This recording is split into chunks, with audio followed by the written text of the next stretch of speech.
Olá, muito bem-vindo ao nosso curso. Meu nome é Cláudio Santos, eu sou advogado, sou professor de Direito Civil e estarei junto com vocês durante as próximas aulas aí, justamente para tratarmos sobre alguns aspectos específicos da área médica, mas que afetem o estudo do Direito Civil. Então a gente vai fazer aqui uma dobradinha do Direito Civil, aplicando ele para dentro da realidade médica.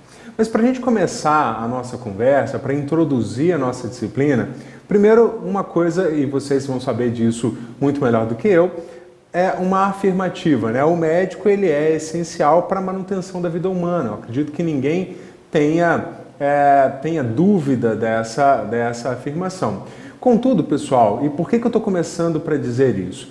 Primeiro, não é para dizer que é realmente um exercício profissional extremamente importante para a sociedade, mas para fazer referência a um caráter histórico, porque nessa disciplina de Direito Civil, basicamente a gente vai estar falando sobre questões relacionadas à possibilidade de responsabilização do profissional médico, do profissional da área de saúde. E aí, dentro de um retrospecto histórico muito rápido, nós tivemos um período na história em que o médico ele estava isento de qualquer tipo de responsabilidade, que ele não poderia ser atribuída a ele qualquer culpa, digamos assim, por um dano que o paciente tinha sofrido. Era quase como uma ideia de uma profissão à parte de todas as outras profissões.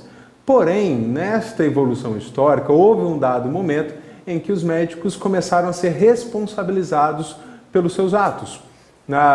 Claro, e aí a gente vai ver na evolução da disciplina como essa responsabilização pode vir se dar, e inclusive o nosso objetivo aqui na disciplina é justamente trabalhar com uma ideia de prevenção de riscos. Nós vamos trabalhar de uma forma a dar informações para vocês que vocês consigam evitar que venha surgir alguma responsabilidade, ou pelo menos de minimizar a possibilidade dessa responsabilidade vir a acontecer. E aí vamos fazer isso de uma maneira muito leve, sem juridiquês. É importante que se diga isso, porque toda vez que a gente quando a gente abraça uma determinada área técnica, é muito comum que você absorva aquele vocabulário técnico e aí nas suas conversas pontuais você acaba utilizando para nós no direito o juridiquês, que muitas vezes é incompreensível para muitas pessoas. Vou tentar de uma maneira muito simples, porém sem perder a qualidade técnica, jurídica, dos temas que a gente vai abordar, mas de uma maneira clara e simples para que vocês possam entender muito bem do que a gente está falando, com esse objetivo que eu falei para vocês, de minimizar, talvez mesmo até excluir a possibilidade de ser responsabilizado. E aí eu vou destacar uma palavrinha que está sublinhada ali na tela, que é ser responsabilizado injustamente. Claro, pessoal, se houve motivo para que o profissional seja responsabilizado, aí inevitavelmente ele será. O nosso papel aqui nesse curso agora é dar para vocês orientações de como evitar ou até mesmo a possibilidade de excluir os riscos de ser responsabilizado injustamente por um determinado ato. E faremos isso observando, pessoal, no nosso programa da disciplina, alguns pontos chaves. Por exemplo, começando pela clínica médica. Ainda nessa aula nós já vamos avançar um pouquinho sobre essa questão. No outro tópico vamos falar da cirurgia, do ato cirúrgico e dos possíveis riscos jurídicos que estão envolvendo esta atuação médica. Plantão, emergência e pronto-socorro. Isso também acaba gerando uma série de questões jurídicas que é importante vocês se atentarem. Depois, na sequência, vamos falar um pouco sobre a indenização por erro médico, quais são as bases jurídicas para o estabelecimento dessa indenização, da obrigação de indenizar por erro médico. E, por fim, terminamos a nossa disciplina falando sobre a responsabilidade civil dos hospitais e instituições de saúde. Num primeiro momento, a gente vai estar muito focado na atuação do profissional médico de forma isolada. Você, enquanto médico, quando médica, profissional de saúde, na sua atuação particular. Esse último tópico, a gente vai falar da responsabilização das instituições de saúde, dos hospitais. A gente tem tido uma série de decisões judiciais onde não só o médico é responsabilizado, mas também a instituição de saúde, também o hospital, também a clínica, ou seja, a pessoa jurídica que está por trás da atuação daquele profissional. Então, esses são os tópicos, esse é o programa da nossa disciplina. Vou fazer exatamente um exercício com vocês de trazer a realidade de vocês para dentro do direito, ou ao contrário, de levar o direito civil para dentro da realidade de vocês. E aí começamos com o seguinte, as limitações diagnósticas e suas consequências jurídicas, isso aqui é um dos subtópicos que a gente vai trabalhar dentro do tema de clínica médica. Se vocês pegarem o programa da disciplina, nesse tópico de clínica médica, há uma série de subtópicos, uma série de itens que eu vou desmistificar para vocês e trazer a informação jurídica relacionada a ele à medida que a gente for avançando nas nossas aulas. Primeiro que eu coloquei como exemplo ali são as limitações diagnósticas e suas consequências jurídicas.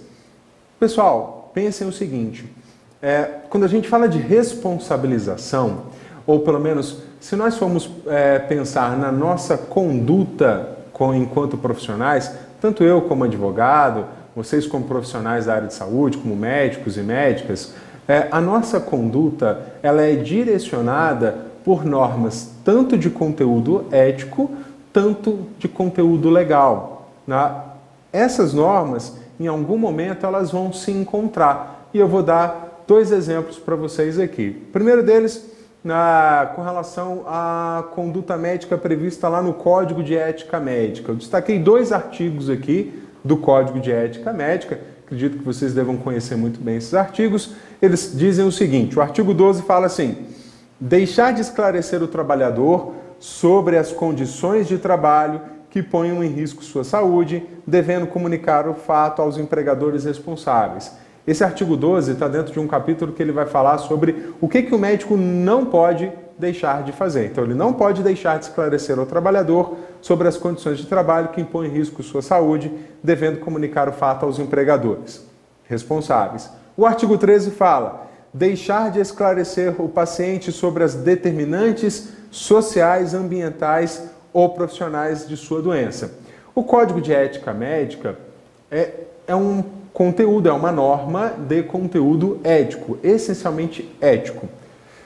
Do outro lado, nós temos o Código de Defesa do Consumidor, que lá no artigo 6º ele vai dizer o seguinte, são direitos básicos do consumidor. Número 3 ali, o inciso 3, a informação adequada e clara sobre os diferentes produtos e serviços com a especificação correta de quantidade, características, composição, qualidade, tributos incidentes e preço, bem como sobre os riscos que apresentem.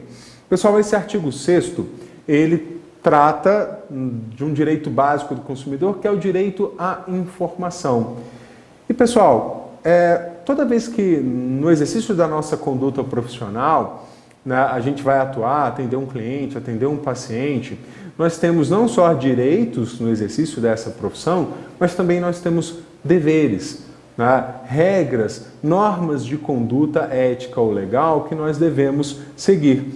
E esse primeiro exemplo, esse confronto que eu fiz, ou na verdade, essa aproximação que eu fiz do Código de Ética Médica com o Código de Defesa do Consumidor, tanto lá nos artigos 12 e 13, quanto aqui no artigo 6º, eles vão falar, na verdade, vão fazer referência a um dever, que é o dever de informação. Todo profissional de saúde, e aí vou aplicar especificamente na atuação de vocês, todo profissional de saúde, ele tem necessariamente que observar o dever de informação. O que esse dever de informação significa? A gente pode dividir ele em algumas etapas, em algumas partes. A primeira parte, que a gente vai falar lá no dever de informação, é dever de informação ao cliente, depois dever de informação a outros profissionais, enfim, há uma subdivisão desses deveres. Um outro dever, uma outra espécie de dever de conduta que nós temos, é o dever de atualização. Um terceiro dever é o dever de vigilância e cuidados. E um quarto dever de abstenção de abuso.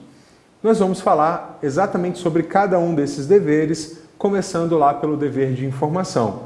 E o dever de informação, num primeiro momento, diz respeito ao dever de informação ao paciente. Especialmente em atenção, pessoal, aquilo que eu coloquei aquele artigo que eu coloquei do Código de Defesa do Consumidor, fala do direito básico de informação do consumidor. E aí só um parênteses, a relação médico-paciente, por mais interessante que ela seja, por mais importante que ela é uma relação de consumo, ela é uma relação contratual. Se é uma relação de consumo, eu aplico a essa relação o Código de Defesa do Consumidor, ou seja, na relação médico-paciente, é necessário que o médico obedeça ao direito, aqui nós estamos colocando como dever, né? Direito do paciente, dever do profissional, que é o dever de informação. Aqui no caso, informação ao paciente significa o quê? Uma soma de uma base de informações para o paciente sobre a necessidade de determinadas condutas e intervenções, somada a informações sobre os riscos daqueles procedimentos terapêuticos, daquelas intervenções, mas também informações sobre as suas consequências, as consequências daqueles atos. Pessoal, o princípio básico que deve ser observado na relação médico-paciente, que é essencial para se evitar possíveis responsabilizações. Deixe o seu paciente ciente de tudo que será feito. Claro, mas o paciente é incapaz. Perfeito, se ele é incapaz de compreender as informações que você vai levar a ele, das duas uma, você tem que pensar o seguinte, ele é incapaz juridicamente ou ele é incapaz de entender uma linguagem um pouco mais técnica? Se for uma incapacidade de compreender uma linguagem um pouco mais técnica, então você vai precisar utilizar uma linguagem um tanto mais simples para que ele possa entender, claro, sem perder nenhuma informação que seja relevante. E aí, no seu exercício profissional, você vai ter que achar essa justa medida. O importante é que ele seja informado por completo e com clareza do procedimento, do tratamento que ele vai se submeter. Agora, se a gente estiver falando de uma incapacidade jurídica, bom, aí você não vai poder falar diretamente para essa pessoa, como no caso um menor. Você vai se dirigir aos seus representantes, né, aos seus pais, vai explicar para eles de forma clara, de forma objetiva, mas uma forma completa, de uma maneira que eles compreendam o que está sendo dito e qual vai ser o tratamento a ser desenvolvido ali. Então, informação ao paciente de maneira completa sobre o tratamento que ele vai se submeter. O segundo ponto é informação sobre as condições de trabalho. Pessoal, esse dever de informação aqui, ele é bastante interessante, mas ele vai ser direcionado a dois públicos diferentes. Informação sobre as condições de trabalho para o paciente, sim, até para que ele compreenda as limitações que você na sua atuação tem.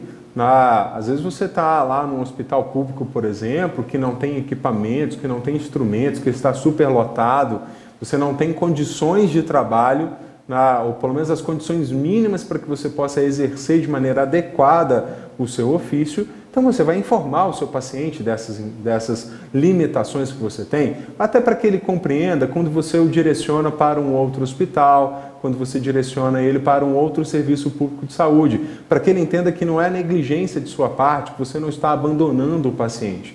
É para que ele realmente compreenda que é necessário fazer este encaminhamento para um outro hospital. Mas essa informação sobre condições de trabalho, pessoal, também não é somente para o paciente.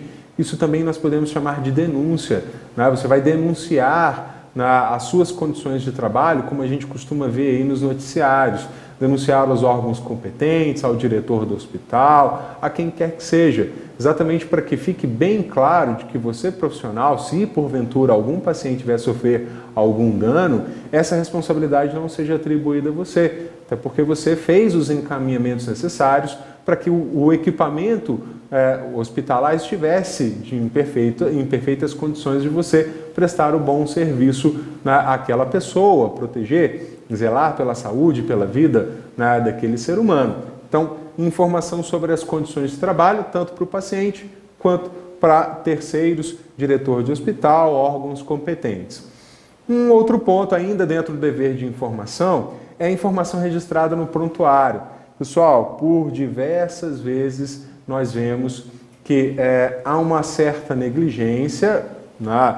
Você vai avaliar aí a sua atuação enquanto profissional médico, né? Há uma certa negligência com relação à informação que é acostada, que é colocada no prontuário médico. Pessoal, quando surge, né, uma demanda judicial, ou seja, quando alguém vai entrar na justiça contra um médico, contra um hospital, o prontuário médico é o primeiro documento que esse pessoal quer ter acesso. E como vocês bem sabem, é direito do paciente ter acesso ao prontuário. E no prontuário, vocês vão falar muito melhor do que eu, mas no prontuário, quais são as informações que tem? A anamnese do paciente, se for lá num hospital, né, em razão de uma cirurgia que ele submeteu, então vai estar lá todo o procedimento que foi utilizado, a medicação, né, os enfermeiros também atuam, né, preenchendo o prontuário médico com as informações que competem a ele, outros profissionais que o paciente talvez venha demandar. Então, ali você tem o histórico completo de atendimento e de tratamento daquele paciente. Então, é extremamente importante que esse prontuário seja preenchido com o devido cuidado. Hoje, os prontuários estão passando por um processo de digitalização. Em muitos hospitais, esse prontuário ele já é digitalizado. Mas eu me recordo de, como advogado, atuando em alguns processos, pegar prontuários médicos que, por exemplo, não dava para entender, era incompreensível o que estava escrito naquele prontuário, qual era a observação que havia sido feita. Pessoal, se eu disse para vocês que é uma relação de consumo, é uma relação contratual que vai ser protegida pelo Código de Defesa do Consumidor, quando você preenche, quando é preenchido de forma incompreensiva a informação no prontuário, você acaba permitindo que o juiz interprete aquela questão em favor do paciente. E aí o médico muitas vezes acaba sendo responsabilizado mesmo não tendo essa responsabilidade.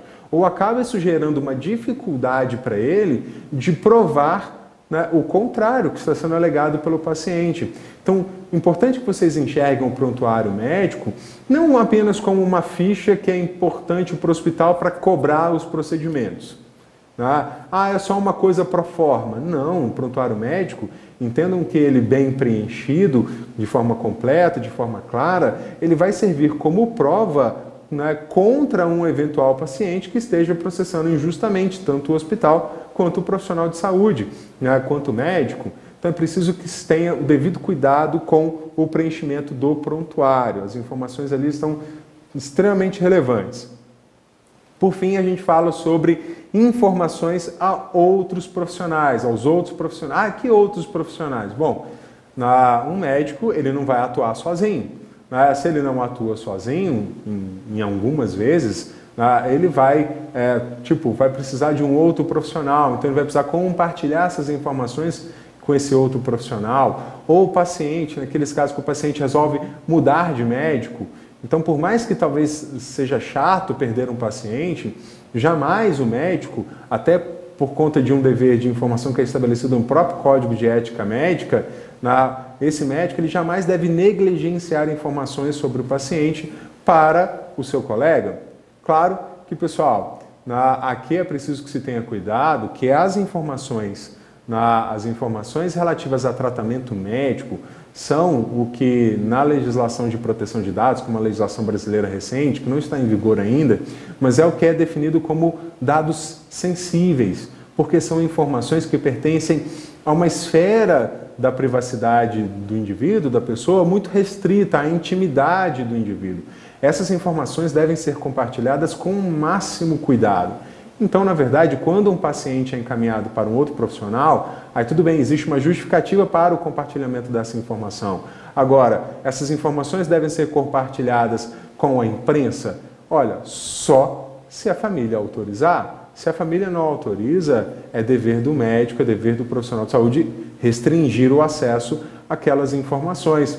Estava me recordando do caso do piloto de Fórmula 1 do Michael Schumacher. Olha, nós ficamos anos sem ter informações detalhadas sobre o seu estado de saúde. Provavelmente porque a família não queria que as informações de saúde do piloto fossem comunicadas à imprensa ou a outras pessoas que não fossem interessadas no tratamento, interessadas, atuantes no tratamento dele. Então, dever de informação a outros profissionais, sim, mas dentro das limitações legais que são estabelecidas, ok? Seguindo adiante aqui, vamos falar um pouco também sobre um outro dever, que é o dever de atualização. Pessoal, esse dever é bastante interessante, né? Uns talvez possam estranhar. Poxa, eu tenho a obrigação de me atualizar? Olha, por que não? Sim, nós temos, até nós profissionais da área jurídica, nós também temos esse dever de atualização. Imagine, muda a lei e eu não me adequei àquela nova lei, não me atualizei, não sei que aquilo foi alterado, e aí então eu perco uma causa por conta daquilo. Ou seja, causei um dano para o meu cliente porque não me atualizei. Na área médica, a situação pode ser muito mais grave, porque o dano aqui na área médica pode ser muito mais grave, pode ser a própria vida do paciente. Então, quando a gente fala de dever de atualização, é na verdade para poder evitar que o profissional de saúde seja pego ali pela imperícia. Ou seja, aquele profissional que não se atualiza, que não se mantém a par dos novos tratamentos, dos novos procedimentos, ele corre o risco de ser encarado como um profissional imperito, ainda que ele esteja atuando dentro da sua especialidade médica. A falta de atualização pode provocar a caracterização da imperícia. Quando a gente fala de responsabilizar o médico, a gente está falando de culpá-lo. A imperícia é um dos elementos da culpa, é um dos elementos que caracterizam a culpa. A culpa que nós estamos falando aqui é a culpa profissional. A culpa profissional, pessoal, ela é muito difícil de ser averiguada. E aí, fazendo um parênteses aqui para que vocês entendam como isso vai funcionar dentro do Poder Judiciário. Dentro do Poder Judiciário, os juízes, eles são profissionais da área jurídica, óbvio. Alguns pode ser que tenham algum conhecimento na área médica, na área de saúde, outros não. Para falar a verdade, a grande maioria não vai ter essa habilidade, digamos assim. E aí ele vai lançar mão das perícias. E aí os peritos é que vão ter condições de apurar esta culpa profissional. Culpa profissional significa dizer o seguinte: aquele profissional de saúde, aquele médico na sua atuação, ele não tinha os conhecimentos mínimos necessários para atuação naquela determinada especialidade. São exigidos é exigido o máximo de conhecimentos? Não, são as duas pontas. São as duas pontas da atuação profissional. Eu não quero exigir o máximo de conhecimento daquele profissional, não. Eu preciso do mínimo. O juiz não tem condições de determinar o que seria esse mínimo de conhecimento para aquela atuação. Então, o perito vai vir e vai dizer isso. Esse mínimo de conhecimento necessário para a atuação é observado de acordo com as práticas médicas que são mais comuns, aquelas práticas que já foram aprovadas por associações de especialistas, médicos, ou seja, existe um procedimento, digamos, padrão para determinados tratamentos. É isso que vai ser exigido daquele profissional para averiguação da existência de culpa profissional ou não, relacionado aí ao dever de atualização. Ok? Pessoal, acho que eu vou encerrando por aqui com vocês. A gente vai voltar na próxima aula para terminar os deveres, esses deveres de conduta que eu venho falando com vocês até agora, ok? Ficamos por aqui, então um abraço e até a próxima.